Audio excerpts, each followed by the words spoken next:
একটা গল্প বলেই শেষ করবো। আমি এই গল্পটা সব জায়গায় বলি এবং আমি বিলিভ করি যে প্রত্যেকটা মানুষ নিজের জীবন পরিবর্তনের জন্য এই গল্পটা সবার জানা উচিত এবং এই শব্দটাতে বিলিভ করা উচিত।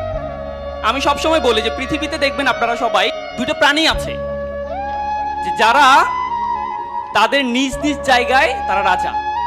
যেমন আমরা ঈগলের নাম শুনছি, eagle is the king of bird kingdom, তাই না? ঈগল যখন আকাশে উড়ে তখন বাকি সবাই কিন্তু তার নিচে থাকে এবং সে সবসময় বিলিভ করে যে I am the king of the bird kingdom. Eagle একবার কি করছিল, ডিম পাড়ছিল, তো ডিমটা পরে ওই যে মুরগি যেখানে হয় সে জায়গায় ডিমটা পড়ছিল। তো এই ডিম থেকে যে বাচ্চা বের হয়েছে এটা কার বাচ্চা? বাচ্চাটা কার? কিন্তু আছে কাদের সাথে? এখন এই বাচ্চা যখন ডিম ফুটে যখন বাচ্চা হইল তখন সে তার আশেপাশে দেখতেছে সব মুরগি, এমনকি সে নিজেকে ঈগলের বাচ্চা চিন্তা করবে? করবে বলেন? সো নিজেকে বরাবরের মতো ওই মুরগির বাচ্চাই চিন্তা করলো। করে যখন সে একটু বড় হচ্ছে, লাফাইতে দেখে, তার মাকে বলতেছে যে এরা লাফায় কেন, এত লাফায় কেন? বলছে তুমিও পারবে একটু লাফাইতে। তো লাফায় এতটুকু উঠে।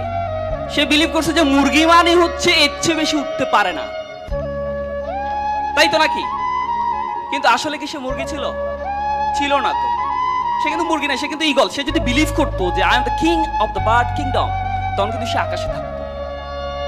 তাহলে এই যে বিশ্বাসটা, দৃষ্টিভঙ্গিটা, এটা যদি আমরা চেঞ্জ করতে না পারি, যত ক্যারিয়ার মিট আপ, যত স্কুল অফ ইঞ্জিনিয়ার, যত ধরনের মোটিভেশনাল সেশন আমরা নিই, বাট আমার নিজেকে আমি ডেভেলপ করতে পারবো না। এই জন্য আমাকে we have to change our attitude. So এই দিস ইজ অ্যাটিটিউড। আর একটা গল্প বলি, the king of the jungle নাম কি? লায়ন। লায়ন দেখবেন সবসময়, বাঘ কিন্তু লায়নের চেয়ে অনেক হিংস্র, হাতি কিন্তু অনেক বড় লায়নের চেয়ে, কিন্তু এই লায়নকে সবাই দেখলে কি করে? পালিয়ে যায়। কারণ ওই যে বাঘ, ওই যে আপনার জিরাফ আছে, তারা কিন্তু অনেক বড়, বাট বিলিভ করে the eater is coming to me. একটা হিংস্র লায়ন আমার দিকে আসছে, আমাকে খেয়ে ফেলবে। এই জন্য এটা কি তার ফিলিংস, তার অ্যাটিটিউড। তার অ্যাটিটিউড হচ্ছে সিংহ সামনে আসা মানে আমাকে খেয়ে ফেলবে, সেই জন্য সে পালায়। আর লায়নের অ্যাটিটিউড কি? I need to take my lunch. I am so much hungry. সামনে যা আছে সব খাই ফেলতে হবে। কি জিরাফ, কি এলিফ্যান্ট, I don't care, আমার খাইতেই হবে তাকে।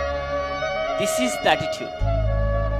আমরা যদি আমাদের অ্যাটিটিউড চেঞ্জ করতে পারি, আমরা যদি একটু, এই অ্যাটিটিউড চেঞ্জ হলে কনফিডেন্ট বাড়বে। আপনি যত জিরো পান আর কনফিডেন্ট হাই বলেন, এগুলো দিয়ে লাভ নাই আসলে।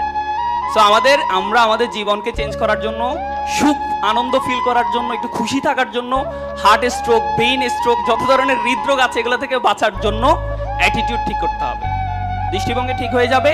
আপনি ইঞ্জিনিয়ার, এমনি আপনার সমাজে দেখবেন, আমাদের সমাজ এখনো এত বেশি চেঞ্জ হয় না যে ইঞ্জিনিয়ার দেখলে এলাকার সবচেয়ে সুন্দরী মেয়েটাকে বিয়ে দিবে না। এখানে আপুরও আছেন। আমাদের সোসাইটিতে এখনো কিন্তু এই বিলিফটা আছে যে মেয়েকে যখন বিয়ে দিতে চায় কি খুঁজে বলেন? ছেলেটা কি হওয়া দরকার? হয় ডাক্তার, না হয় ইঞ্জিনিয়ার। আমরা আছি না তালিকায়? যদি আমি বিয়ে করে ফেলছি আসলে, ঠিক আছে না? তো আমাদের কিন্তু সোসাইটিতে এখনো ভ্যালুসটা অনেক বেশি। তাহলে আমি কেন এত বেশি হতাশ হব আমার জীবন নিয়ে, আমার লাইফ নিয়ে?